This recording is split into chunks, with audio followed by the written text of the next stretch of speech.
ॐ अज्ञानतिमिरन्धस्य ज्ञानञ्जनशलाकया चक्षुरुन्मिलितं येन तस्मै श्रीगुरवे नमः। श्रीचैतन्यमनोभीष्टं स्थापितं येन भूतले स्वयं रूपः कदा मह्यं ददाति स्वपदान्तिकं। वन्देऽहं श्रीगुरुश्रीयुतापदकमलं श्रीगुरून् वैष्णवंश्च श्रीरूपं सग्रजतं सहगणरघुनाथन्वितं तं सजीवं साद्वैतं सावधूतं परिजनसहितं श्रीकृष्णचैतन्यदेवं श्रीराधाकृष्णपदं सहगणललिता श्रीविशाखान्वितं च। हे कृष्ण करुणसिन्धु दीनबन्धु जगत्पते गोपेश गोपिकान्त राधाकान्त नमोऽस्तुते। तप्त कंचन गौरांगी राधे वृंदावनेश्वरी वृषभानुसुते देवी प्रणमामि हरिप्रिये। भजामि राधाम् अरविन्दनेत्रं स्मरामि राधं मधुरं स्मृतस्य। वदामि राधं करुणाभरद्रं ततो ममन्यस्य गतिर्न कापि। वञ्चाकल्पतरुभ्यश्च कृपासिन्धुभ्य एव च पतितानां पावनेभ्यो वैष्णवेभ्यो नमो नमः। जय श्री कृष्ण चैतन्य प्रभु नित्यानंद श्री अद्वैत गदाधर श्रीवासदि गौर भक्तवृंद। हरे कृष्ण कृष्ण कृष्ण हरे हरे हरे राम राम राम हरे हरे। श्रीमती राधा रानी की जय। राधाष्टमी महामहोत्सव की जय। आज हम लोग श्रीमती राधा रानी के लिए प्रार्थना करते हैं। थोड़ा कृपा चाहिए। शास्त्र के अनुसार बताया गया है जब तक कृपा नहीं होगा तब तक हम लोग भगवान को समझ नहीं सकते हैं। प्रसाद लेश अनुगृहीत एव ही जनाति तत्वम। वो तत्व भगवान का तत्व और राधा तत्व समझने के लिए बहुत मुश्किल है। भगवान श्री कृष्ण भगवद गीता में बताया जन्म कर्म च मे दिव्यम एवं यो वेति तत्वतः त्यक्त्वा देहं पुनर्जन्म नयति मामति अर्जुन। जिन व्यक्ति भाग्यशाली व्यक्ति मेरा जन्म कर्म और लीला समझेंगे ऐसे व्यक्ति के लिए इस भौतिक संसार में फिर जन्म लेना नहीं पड़ेगा। और हम लोग जानते हैं जो भगवान अकेले कभी नहीं होता है। न कार्यम करणम च विद्यते। भगवान को कोई कार्य करना नहीं पड़ता है लेकिन उनके पास बहुत सारे शक्तियां हैं। ज्ञाना बला क्रिया च बहुत सारी शक्ति हैं भगवान के पास। और श्रीमती राधा रानी एक अंतरंगा आह्लादिनी शक्ति है। लेकिन इसी शक्ति को समझना भगवान से मुश्किल है क्योंकि इसी शक्ति को समझने के लिए भगवान स्वयं भी कोशिश कर रहे हैं। कितना राधा रानी का विशाल भाव है भगवान के प्रति। जैसा भगवान कहते हैं जो मैं संपूर्ण सृष्टि का स्रोत हूँ। अहम सर्वस्य प्रभवो मत्तः सर्वं प्रवर्तते इति मत्वा भजन्ते मां बुधा भव समन्वितः। बुद्धिमान आदमी समझते हैं जो भगवान ये सर्व सृष्टि का स्रोत है। कृष्ण सर्वलोकमः ईश्वरम। अगर भगवान इतना विशाल है तो उनका आनंद शक्ति और उनको आनंद देने के लिए कितना बड़ा शक्ति होना चाहिए। तो कैसे समझना हम लोग साधारण लोगों के लिए जो कलयुग का जो है व्यक्ति हैं कलौ शूद्र संभवम। हम लोग कलयुग में सब लोग एकदम तुच्छ हैं। कैसे हम लोग समझ सकते हैं। शास्त्र के अनुसार बताए गए हैं मंदा सुमंद मतयो मंदा भग्य ही पद्रुतः। इस कलयुग में सबको एकदम आलसी हैं और अभाग्यशाली सब लोग हैं। तो कैसे हम लोग जो है ऐसा ब्रज धाम में ऐसा परम धाम में प्रवेश कर सकते हैं। एक बार एक गरीब आदमी धानी जमींदार के पास गया था। तब उसी जमींदार को प्रशंसा करने लगा है मालिक आपका जो मकान है और जो है आपका जो संपत्ति है ब्रह्मा जी से श्रेष्ठ है। तो जमींदार मालिक सुनकर बोला हे श्रीमती एक बोरा चावल लेके आओ। इधर एक भिखारी आ गया उनको चावल देना है। तब भिखारी बहुत प्रशंसा हो करके एकदम खुशी हो गया। ओहो मैं और प्रशंसा करता हूँ। तो क्या बोला हे मालिक आपका जो बगीचा है नंदन नंदन बगीचा से जो इंद्र लोक में है उससे श्रेष्ठ आपका है। तब मालिक खुश होकर बोला, हे श्रीमती, उसमें एक दाल का बोरा पड़ा हुआ है, उसको भी लेके आओ। ठीक है। तब भिखारी और खुश हो गया, बोला, हे मालिक, आपका जो श्रीमती है मैंने देखा लक्ष्मी जी से श्रेष्ठ है, अति सुंदर, मिस भारत मिस भारत बन रहा है। तब मालिक खुश होकर, अरे भाई सुनो श्रीमती, उसमें भी सोने का घड़ी पड़ा हुआ है, उसको भी लेके आओ। अच्छा ठीक है। तब भिखारी बहुत खुश हो गया और प्रतीक्षा करने लगा। आधा घंटा बीत गया, 1 घंटा बीत गया, आ ही नहीं रहा है। मालिक, भिखारी ने बोला, मालिक तुम कुछ अब बोला बोरा चावल और दाल और सोने का घड़ी आने वाला था, वो कहाँ है? तो मालिक ने बिल्कुल गुस्से में बोला, है तुम अभी तक इधर है, भाग यहां से। क्यों मालिक? अब तो बोला बोरा चावल दाल घड़ी। देखो, आप मेरे को कान के लिए संतुष्टि कर दिया, मैं आपका कान के लिए भी संतुष्टि दे दिया, तुम बराबर हो गया, भाग यहां से। उसी प्रकार हम लोग जैसा एक भिखारी हैं, आते हैं और हम लोग प्रशंसा करते हैं भगवान को और अपना स्वार्थ रखते हैं। कुछ ना कुछ हमको चाहिए भगवान से, पुत्रम दिही, रूपम दिही, ज्ञानम दिही, स्त्रियम दिही, अमेरिका, दुबई, विदेश जाने का दिही, परीक्षा पास दिही, अपना अपना स्वार्थ रोकता रहते हैं। बहुत नाटक करते हैं, प्रणाम करते हैं, सब लोग मंदिर में आते हैं, ठीक है, बाप का बेटा सिपाही का घोड़ा कुछ नहीं तो थोड़ा थोड़ा, लेकिन असली भाव प्राप्त करने के लिए हमको निस्वार्थ भाव चाहिए। उसको कहते हैं परम धर्म, सवै पुंसम परो धर्मो यदो भक्तिरधोक्षजे अहैतु की अप्रतिहता यत्म सुप्रसिद्धति। अहैतु की अप्रतिहता, कोई हेतु नहीं होना चाहिए। असली प्रेम अपना के लिए नहीं, ये भगवान के लिए है। एक शास्त्र है, हमारा आचार्य विश्वनाथ चक्रवर्ती ठाकुर, स्तवामृत लहारी। स्तवामृत लहारी में उसमें बहुत सारे प्रार्थना करते, प्रशंसा करते भगवान के लिए, एकदम मधुर्य प्रशंसा करते हैं। तब उसमें एक कहानी है, प्रार्थना करते हैं, राधा कृष्णा एक साथ बात कर रहे हैं। एक बार राधा रानी सुबह सुबह उठ के बोला, कृष्णा जी, वास्तव में मैंने आज सपना देखा, बहुत सुंदर सोने की तरह जो है बहुत बड़ा आदमी था, वो नाच रहे थे, गा रहे थे और उनके पास आंसू धारा था आंख से। वो कौन था? इतना सुंदर था, वो आप नहीं था। अगर आप था तो मैं कहाँ था? अगर आप नहीं तो मैं क्यों उनके प्रति इतना प्रेम आकर्षित हो गया, प्रेम करने लगा? वो कौन था? तब भगवान श्री कृष्ण हंसते हुए अपना कौस्तुभ मणि स्पर्श किया था और उसी कौस्तुभ मणि से एक प्रोजेक्टर, एलसीडी प्रोजेक्टर जैसा राधा रानी को दिखाया। बहुत सुंदर रूप, नमो महावदन्य कृष्ण प्रेम प्रदाय थे, कृष्णया कृष्ण चैतन्य नन्हे गौरतीशे नमः। चैतन्य महाप्रभु का, राधा कृष्ण, श्री कृष्ण चैतन्य, राधा कृष्ण नहीं अन्य। चैतन्य महाप्रभु का सुंदर, अति सुंदर गौरंग, सोने का रंग जो है शरीर नचते हुए अवतार दिखाया राधा रानी को। और उन्होंने बोला, जो कलयुग में मैं जरूर आऊंगा और सारे लोगों को ये प्रेम बांटूंगा और वितरण करूंगा, संकीर्तन करूंगा, भगवान का नाम लूंगा और मैं और आप एक साथ रहेंगे, इसलिए मैं भी हूं, आप भी हैं उसमें। तो चैतन्य महाप्रभु क्यों आते हैं? वास्तव में चैतन्य महाप्रभु इस संसार में आ गया, ये छन्न अवतार, उसके बारे में बहुत लोग नहीं जानते हैं। भगवान कहते हैं, मुझको समझना बहुत मुश्किल है, मनुष्य नाम सहस्रेषु कश्चिन यतति सिद्धाये सततमपि सिद्धानाम कश्चिन माम वेदि तत्वतः। मेरा तत्व समझना बहुत मुश्किल है। हजारों मनुष्य नाम सहस्रेषु, हजारों लाखों मनुष्य में एक केवल रुचि रहते हैं अध्यात्म में, और अध्यात्म में जो इसी रास्ते में जाते हैं एक केवल सिद्धि प्राप्त करते हैं। और जो सिद्धि व्यक्ति होता है, मेरे को प्राप्त एक ही प्राप्त कर सकते हैं, क्योंकि बहुत जन्मांतर के बाद बहुनाम जन्मनाम अन्ते ज्ञानवान मम प्रपद्यन्ते वसुदेव सर्वम इति स महात्मा सुदुर्लभ।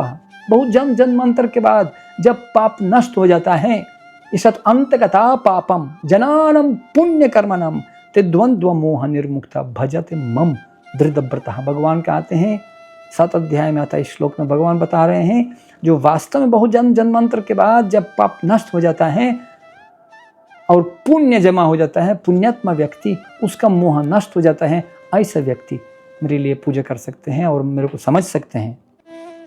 तो अगर इतना बहुत बड़ा विशाल परमेश्वर भगवान को समझना मुश्किल है, तो उनका संबंध परम शक्ति के साथ और उनका अंदर का समाधि और आनंदा कैसे हम लोग समझ सकते हैं? क्योंकि भगवान का नाम आत्मरामा, आत्मकामा। हाँ, क्योंकि भगवान वास्तव में अपतकामा आत्मरामा, वो उनको कोई जरूरत नहीं है, बिल्कुल संतुष्टि परम सुखी। भगवान आप में जो है स्वयं संतुष्टि है, लेकिन वो क्या चीज़ है जो भगवान को भी आकर्षित करते हैं? भगवान का नाम है मदन मोहन, लेकिन हमारा शिला प्रभुपाद जी समझाते हैं राधा रानी का नाम मदन मोहन मोहिनी। जो भगवान संपूर्ण वासना को जो है आकर्षण कर सकते हैं, पराजित कर सकते हैं इसी भौतिक संसार का, तो श्रीमती राधा रानी मदन मोहन मोहिनी उसी मोहन को पराजित कर देते हैं।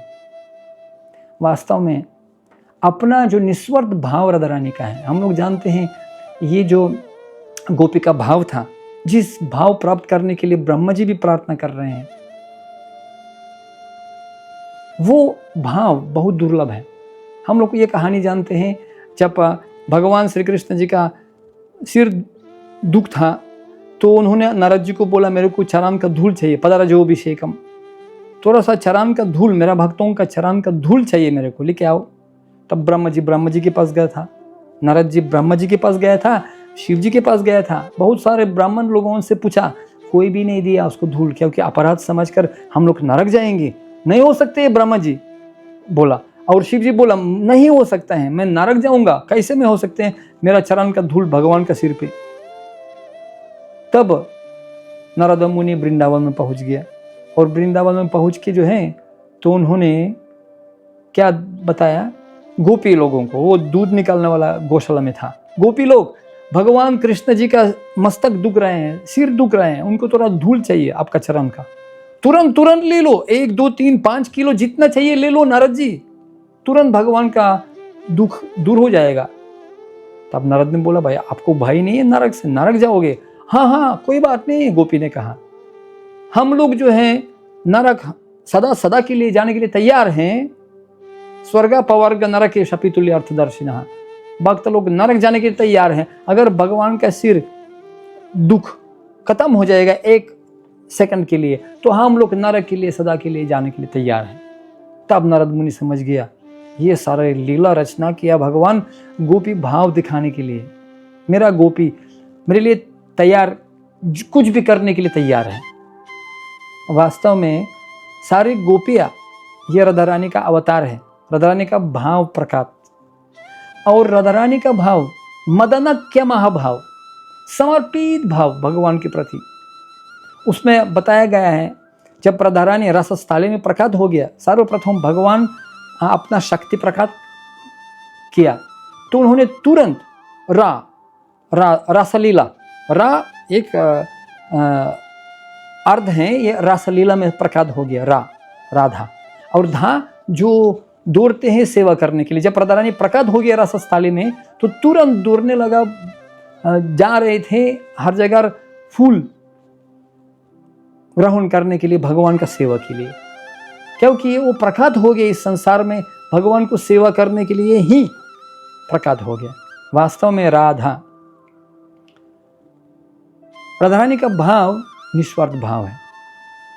जब भगवान मथुरा जा रहे थे वृंदावन से, तब राधा रानी जो है प्रार्थना किया था, उनके पास ईर्ष्या, भौतिक ईर्ष्या जैसे नहीं था, उनके पास कैसे भाव था, अगर भगवान को अच्छा लगता है उसी महिलाओं के जो मथुरा में रहते हैं, अगर उनको उनके साथ अच्छा लगेगा तो मैं उसी स्त्री के लिए मैं सेवा करने के लिए तैयार हूँ, ऐसे विनम्र भाव से।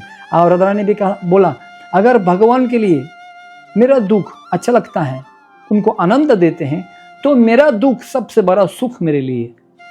निस्वार्थ भाव। अशिष्यवा पदरतम पिनास्तुमम अदर्शनम मर्महतम करोतु वा यथा तथा वा विदथतुलम पतो मत प्राणनाथस्तु स एव न परः। हे प्रभु, आप मेरे को आलिंगन कर सकते हैं या मेरे को छोड़ सकते हैं, आप मेरा प्राणनाथ हैं। अनुकूल यस्य कृष्णनु शीलनम भक्तिरुत्तमा। जो भगवान कृष्ण जी के लिए अनुकूल है वही भाव राधा रानी करते हैं। तो उसी भाव को समझने के लिए भगवान श्री कृष्ण कोशिश कर रहे थे और चैतन्य महाप्रभु रूपी अवतार ले लिया। 3 चीज समझने के लिए। राधा रानी का महिमा, प्रेम का महिमा, कितना विशाल महिमा, अनंत अम्बुधि वर्धनम। समुद्र जैसा जो है बढ़ते बढ़ते बढ़ते दिन प्रतिदिन बढ़ते रहते हैं उनका। अनंत अम्बुधि मतलब समुद्र।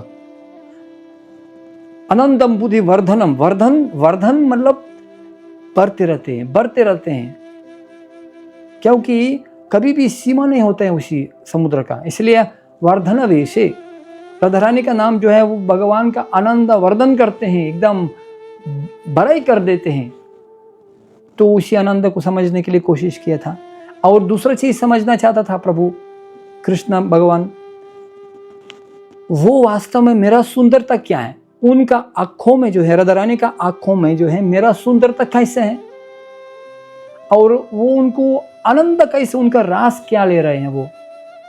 तीसरा है क्या, वो उनका रास क्या है, उसी रास को आस्वादन करने के लिए भगवान चैतन्य महाप्रभु आ गया। और वास्तव में जब चैतन्य महाप्रभु आ गया तो राधा रानी का भाव समझ के और ज्यादा आनंद प्राप्त करने लगा। उन्होंने 2 चीज समझ गया, उनको भी एक चीज आश्चर्य लगा। सबसे पहले राधा रानी का भाव 10 lakh 10 crore 10 million times, millions and millions of times ज्यादा है। भगवान से राधा रानी का भाव ज्यादा है। मदनक्य महाभाव, कुछ भी करने के लिए भगवान के लिए तैयार है। तो उसी भाव समझने के लिए भगवान चैतन्य महाप्रभु आ गया। और जब समझ गया जो राधा रानी का भाव इतना विशाल है, इतना गहराई है, और एक चीज समझ गया, क्योंकि राधा रानी का भाव कैसे है। सबसे पहले उनका भाव सर्वश्रेष्ठ है, वो सर्वश्रेष्ठ प्रेम है उनका। दूसरा क्या है, राधा रानी का वो हमेशा अपने आप को विनम्र समझ के तुच्छ समझते हैं, सोचते हैं जब दूसरा का सेवा मेरा सेवा से ज्यादा श्रेष्ठ दूसरा सेवा। अब विचार कीजिए, राधा रानी कभी भी नहीं सोचते हैं मैं सर्वश्रेष्ठ हूँ, मैं PhD किया, मैं भक्ति शास्त्री किया, मैं कितना श्लोक जानता हूँ। नहीं, राधा रानी कभी नहीं सोचते हैं ऐसा। सोचते हैं मैं वास्तव में सब लोग भक्तों से सीखना चाहता हूँ। राधा रानी सबसे सीखते हैं और अपने आप को बहुत तुच्छ समझते हैं। और वास्तविकता क्या है, वो सर्वश्रेष्ठ है, क्योंकि उनके पास पूरा कला मालूम है, 64 कला मालूम है उनका। कैसे माला बनाना, कैसे भोजन पकाना, कैसे नाच करना, कैसे बजाना, सब कुछ जानते हैं राधा रानी। लेकिन फिर भी त्रिनादपि सुनीछेना। और तीसरा चीज क्या है, वो परिशुद्ध है, उनके पास कोई भी स्वार्थ नहीं है। एक बार हमारा श्रील प्रभुपाद जी का परम शिष्य यमुना देवी, वो अति सुंदर रसोई में कुकिंग करता था भगवान के लिए, अति स्वादिष्ट। श्रील प्रभुपाद जी बोलता था वो वास्तव में वैकुंठ भोजन। वो यमुना देवी जब पकाने के समय ध्यान में बैठा था और हमेशा विचार करता था, ध्यान करता था, भक्त लोग क्या क्या खाएंगे, भगवान के लिए क्या क्या पकाएंगे, आज क्या पकाना है। तो मेडिटेशन में ध्यान में बैठा था, 5, 10 मिनट, 15 मिनट, आधा घंटा बैठा था। उसके बाद पकावन शुरू किया था और पकावन इतना श्रेष्ठ बन जाता था, भक्त लोग वाह वाह वाह आश्चर्यचकित हो जाता था। एक बार उन्होंने भारत में आ गया दिल्ली मंदिर में, तो भक्त लोग उनको जो है भोजन लेके आया, चुपन भोग लेके आया। लेकिन भक्त लोग थोड़ा चिंतित हो गया, बाप रे बाप, ये तो यमुना माता जी हैं, तो एकदम सर्वश्रेष्ठ कुक प्रभुपाद जी का था और उन पर किताब लिखा, कुकिंग विद यमुना। एकदम कितना कितना भोजन पका सकता था, श्रेष्ठ था कलाकार। और हम लोग अगर उनको कोई गलत खिलाएंगे तो गुस्सा हो जाएगा या कुछ होगा, त्रुटि फूटी होगा। जब भक्त लोग जो है वो 56 भोग ले गया तो यमुना देवी एक भोजन स्वीकार किया था, कुछ आइटम, उसको टेस्ट स्वादन किया और तुरंत बोला ओहो हो कितना स्वादिष्ट है, इसका जो है रेसिपी मेरे को दे दीजिए, कृपया मैं सीखना चाहता हूँ। ये भक्तों का भाव है। चाहे जितना कलाकार जितना दक्ष क्यों ना हो, फिर भी सीखने के लिए सब लोगों से सीखने के लिए तैयार है, क्योंकि भगवान के लिए सेवा असीमित है और वो बढ़ाना चाहते हैं सेवा। तो परिशुद्ध भाव है। जब चैतन्य महाप्रभु इस संसार में आ गया हमको उपहार देने के लिए, संकीर्तन दिया गया, क्योंकि उन्होंने समझ गया राधा रानी का भाव मेरा भाव से 10 करोड़ गुण ज्यादा श्रेष्ठ। लेकिन एक चीज भी समझ गया, जब इसी भाव को हम लोग वितरण करते हैं, उनका दूसरा लोगों को सेवा में लगाते हैं, तो राधा रानी का भाव बढ़ जाते हैं और 10 करोड़ गुण ज्यादा बढ़ जाते हैं। क्योंकि जब राधा रानी दूसरा को सेवा में लगाते हैं, प्रभु जी तुम चंदन में पानी, राधा रानी का भाव आप देख सकते हैं मंदिर में। राधा रानी का भाव ऐसा मुद्रा में रहते हैं और कभी कभी 2 हाथ ऐसा रखते हैं। हम लोग जानते हैं ये राधा रानी का हाथ में माला डाल दिया जाता है। जो भी कुछ सेवा हम लोग करते हैं अपना गुरु के लिए अर्पण करते हैं, इदम गुरुदेवाय इदम नमः, ये निस्वार्थ भाव है। तब हम गुरु को जो है स्वीकार करते हैं और गुरु अपना गुरु के लिए समर्पण करते हैं और उनका गुरु अपना गुरु के लिए समर्पण करते हैं, वो स्वीकार करते हैं। उसी प्रकार जो है परम एवं परम परप्राप्तम, हम लोग कोई भी सेवा करते हैं अपना गुरु के लिए और कृष्ण जी के लिए अर्पण करते हैं। उसी प्रकार गुरु परंपरा द्वारा राधा रानी का हाथ में पहुंचते हैं और तब राधा रानी भगवान को अर्पण करते हैं, तब भगवान स्वीकार करते हैं। श्रील प्रभुपाद जी बता रहे हैं अपना बाजन में, जब बाजन का तात्पर्य देते थे राधा रानी के बारे में, वो बोलते हैं करुणामयी शक्ति, सर्वशक्तिमयी, सर्व करुणामयी राधा। वास्तव में जब राधा रानी किसी को आशीर्वाद देते और सारे भक्तों में केवल अच्छा गुण देखते हैं, 1% देख लिया उसको उन्नत से बना देंगे, बढ़ाने के लिए वरदाना। भक्तों का अच्छा गुण देखते हैं और उसको बढ़ा देते हैं मैग्नीफाइंग लेंस जैसा, और भगवान को बताते हैं देखिए प्रभु ये बहुत अच्छा भक्त है, उनको स्वीकार कीजिए। तो भगवान श्री कृष्ण को स्वीकार करना ही पड़ता है उसको। कहने का मतलब अगर राधा रानी हमको संपर्क करा देंगे भगवान के साथ, तो भगवान को हमको स्वीकार करना पड़ेगा। इसीलिए आप वृंदावन में देख सकते हैं सब लोग राधा रानी का नाम लेते हैं, राधे राधे।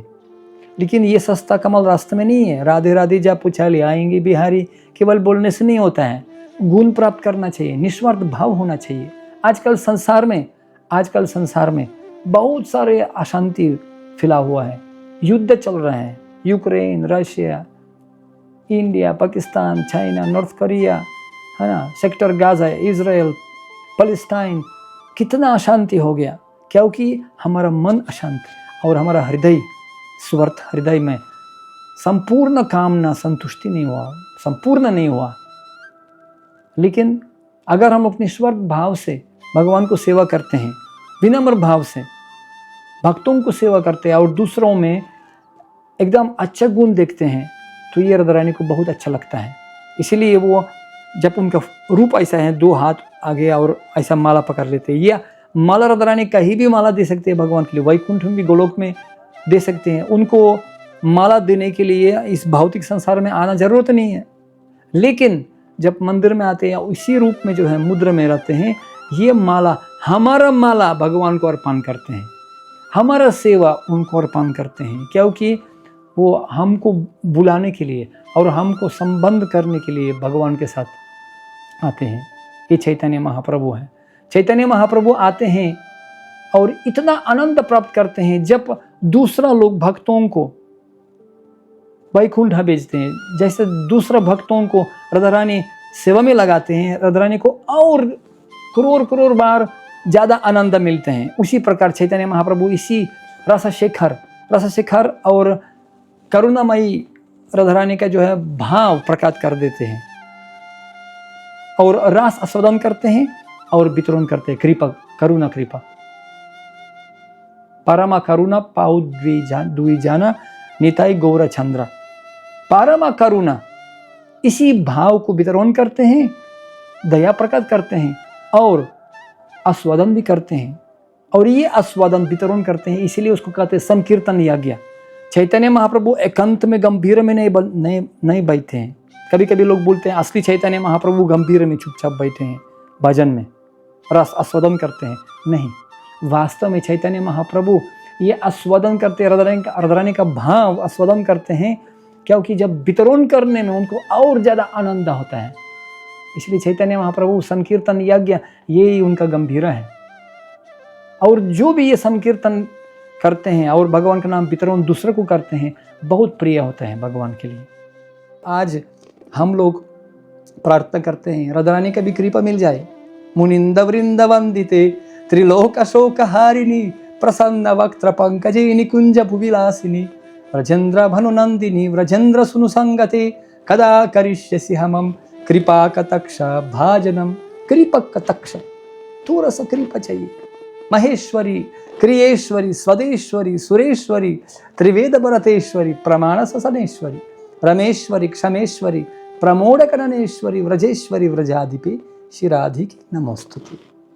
आज हम लोग राधा रानी जी के लिए प्रार्थना करते हैं। तो राधा तत्व का महिमा क्या है? वास्तव में राधा भाव, गोपी भाव समझने के लिए इतना मुश्किल है, इतना दुर्लभ है, जो इतना विशाल पुरुष जैसा भगवान चैतन्य महाप्रभु स्वयं आ गया इस संसार में राधा भाव समझने के लिए। राधा द्युति स्वरितम्यता स्वरूपम, उन्होंने भगवान श्री कृष्ण स्वयं इस कलयुग में आ गया इस राधा रानी को भाव समझने के लिए। लक्ष्मी देवी ब्रज भूमि में, ब्रज में प्रवेश करने के लिए कोशिश किया था गोपी भाव प्राप्त करने के लिए, लेकिन फिर भी उनको जो है अपना अभिमान, अपना ऐश्वर्य भाव त्याग करना पड़ा। उन्होंने आ गया और गोबार लिपाना, गाय को पूंछ घुमाना, पूरा एकदम मिट्टी काम करना है, लिपाना ना, घर बनाना, गाय को सेवा करना, ऐसा विनम्र भाव से सेवा करना पड़ा, फिर भी नहीं हो पाया। बृहत वामन पुराण में बताया गया है, ब्रह्मा जी स्वयं प्रार्थना किया था राधा रानी का चरण का धूलि प्राप्त करने के लिए, गोपी भाव समझने के लिए। षष्टि वर्षा सहस्राणि मया तप्तम तपः मया तथापि न मया प्राप्तस्तसं वै पदरेण वा। ब्रह्मा जी तपस्या करने के बाद 60,000 वर्ष तपस्या किया था राधा रानी का चरण का धूलि प्राप्त करने के लिए, उनका भाव समझने के लिए, फिर भी तथापि न मया प्राप्तस्तसं वै पदरेण वा, वो प्राप्त नहीं कर पाया। क्योंकि अभिमान होता है, मैं मालिक हूँ, मैं सृष्टिदाता हूँ, मैं ऐश्वर्य भाव परिपूर्ण है। नहीं, उसको समझने के लिए एकदम विनम्र भाव चाहिए और निर्दोष भाव चाहिए। वास्तव में भौतिक संसार में कभी कभी बताया गया है, कुछ विषय के बारे में सुनने के लिए +16 +18 चाहिए ना, बताते हैं ना, 16-18 साल प्लस होना चाहिए, तब आपको प्रवेश दिया जाता है। लेकिन आध्यात्मिक दुनिया में, गोलोक वृंदावन में 16 साल के बाद और 18 साल के बाद प्रवेश निषेध है, उसके नीचे अनुमति है, क्योंकि वो मंजारी है, जो सबसे छोटा सा गोपी है, वो निर्दोष है। लेकिन आजकल हम लोग टीवी में देखते हैं, लोग अभिमान भाव से, भौतिक संसार का भाव से, अहंकार से राधा कृष्ण जी को जो है प्रस्तुति करते हैं और बिल्कुल बड़ा पुरुष रूप में। वास्तव में भगवान वृंदावन से चले गया 11-12 वर्ष के उम्र में, हाँ, कुमार अवस्था में।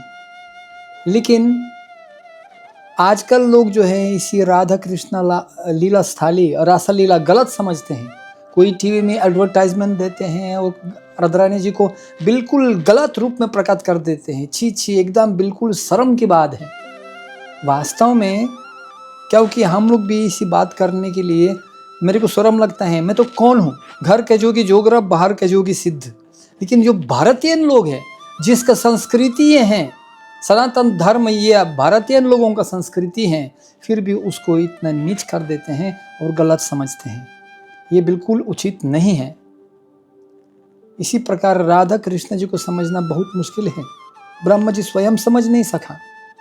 और जो है, अगर हमारा पास अहंकार के साथ अपना भाव प्रकट कर देंगे तो वृंदावन में कभी प्रवेश नहीं कर सकते हैं और वृंदावन का भाव कभी समझ नहीं सकते हैं।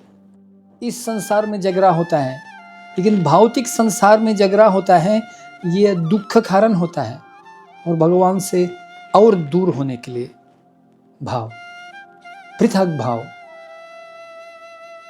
जीव गोस्वामी समझाते हैं ये पृथक भाव 3 गुण में होता है। तमोगुणी, रजोगुणी, सत्वगुणी भाव होता है।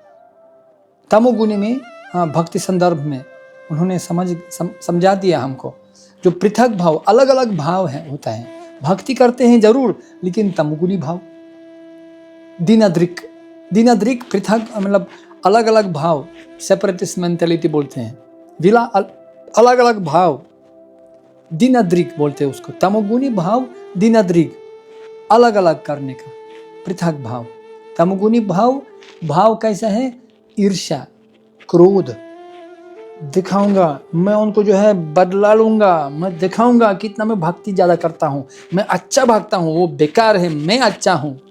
बताइए प्रभु जी, तुम पानी मैं छानदन, ये तो गलत तमोगुणी है। राजोगुणी, ये दीनाद्रिक बोलते हैं। दीना भावा ये राजोगुणी प्रभाव, वो पृथक अलग अलग भाव होने के लिए। दीना भाव मतलब काम, पूजा, प्रतिष्ठा, नाम के लिए मैं सेवा करता हूँ भगवान के लिए, मेरा नाम हो जाए, मेरा श्रेष्ठ प्रशंसा किया जाए मेरे लिए, और मेरा भक्ति श्रेष्ठ आपका भाव से। नहीं, ये राधारानी भाव नहीं है। राधारानी सर्वश्रेष्ठ भगवान के जो है उपासक हैं और भक्त है सर्वश्रेष्ठ, लेकिन हमेशा दूसरों से सीखते हैं और हमेशा सोचते हैं सब लोग मुझसे ज़्यादा अच्छा लोग सेवा करते हैं भगवान के लिए। ये भाव उनका है। राजगुणी भाव नहीं, काम वासना, क्रोध वासना, पूजा, प्रतिष्ठा, नाम और संपत्ति, अनुयायी चाहिए मेरे को, ये रजो भाव। और सत्वगुणी भाव पृथक भाव, दीनाद्रिक दीना भाव, पृथक भाव कैसा है? मैं सर्वश्रेष्ठ हूँ, मैं बहुत माला करता हूँ, बहुत तपस्या करता हूँ, तुम लोग तुच्छ हैं, कुछ करने वाला नहीं है, सब लोग एकदम म्लेच्छ लोग हैं, आप लोग एकदम नीच है, मैं श्रेष्ठ हूँ, मैं बहुत तपस्या किया था, बहुत माला करता हूँ, बहुत पूजा करता हूँ, व्रत करता हूँ, उपवास करता हूँ, इसलिए मैं सर्वश्रेष्ठ हूँ। उसको सर्वश्रेष्ठ भाव, पृथक भाव, ये सत्वगुणी जरूर करते हैं, लेकिन अहंकार आ जाते हैं, उससे भी अलग अलग हो जाता है भक्तों से और भगवान से। लेकिन आध्यात्मिक दुनिया में, गोलोक वृंदावन में अगर अलग विचार भी होता है, अगर झगड़ा भी होता है, ये अंत में सबको जोड़ने के लिए और एक साथ सेवा करने के लिए, उसको सेवा बढ़ाने के लिए और भगवान को अंत में संतुष्टि देने के लिए। समसिद्धि हरितोषणम, चैतन्य चरितामृत में उदाहरण दिया गया है। जब अद्वैताचार्य और नित्यानंद प्रभु एक दूसरे को गाली देता था, झगड़ा करता था, और चैतन्य महाप्रभु हंस रहे थे और इतना गाली देता था एक दूसरे को अद्वैताचार्य और नित्यानंद प्रभु। लेकिन हमारे वृंदावन दास ठाकुर समझाते हैं, कोई भी अगर किसी का पक्ष लेगा वो पतन जरूर है उसका भक्तों का। तो आइए आज हम लोग प्रार्थना करते हैं, विनम्र भाव से एक दूसरे को सेवा करें। और आज हम लोग भिखारी हैं, लेकिन निस्वार्थ भाव भिखारी। हे प्रभु, हे राधा रानी जी, हमको थोड़ा सा कृपा दीजिए और सेवा दीजिए, निस्वार्थ सेवा दीजिए, और सारे भक्तों के साथ शांति से बैठने के लिए और सेवा करने के लिए एक साथ। कभी कभी गलत विचार होता है, कभी कभी झगड़ा भी होता है, लेकिन आध्यात्मिक दुनिया में गलत विचार केवल जोड़ देते हैं दूसरे को, एक दूसरे के साथ भगवान को सेवा करने के लिए। उधर भी थोड़ा अलग अलग पार्टी होता है, अलग अलग भाव भी होता है, लेकिन वो अलग अलग भाव एक साथ भगवान की सेवा करने के लिए उपयोग किया जाता है। लेकिन भौतिक संसार में पृथक भावा केवल झगड़ा होता है। इसलिए प्रभुपाद जी ने बोला, आपका प्रेम मेरे प्रति और भगवान के प्रति तब होगा जब आप लोग प्रमाण देंगे।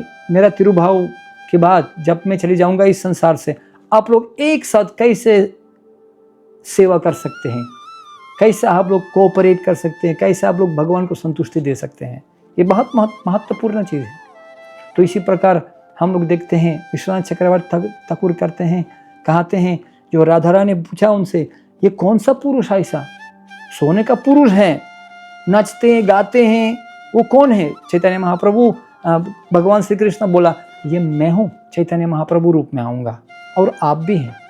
लेकिन ये प्रार्थना या अंतिम लीला बताया गया है उसमें। लेकिन सर्वप्रथम प्रार्थना विश्वनाथ चक्रवर्ती ठाकुर कौन सा प्रार्थना करते हैं? संसार दावा नलालिधा लोका त्राणय कारुण्य घन घना त्वं प्रप्तस्य कल्याण गुणर्नवस्य वंदे गुरु श्री चरण अरविंदम। वास्तव में पहला प्रार्थना यह गुरु के लिए प्रार्थना, क्योंकि गुरु के द्वारा, उनका वाणी द्वारा, उनको निस्वार्थ सेवा से, अपना गुरु को सेवा से हमको ये परम लीला अद्भुत दृष्टि प्राप्त होगा।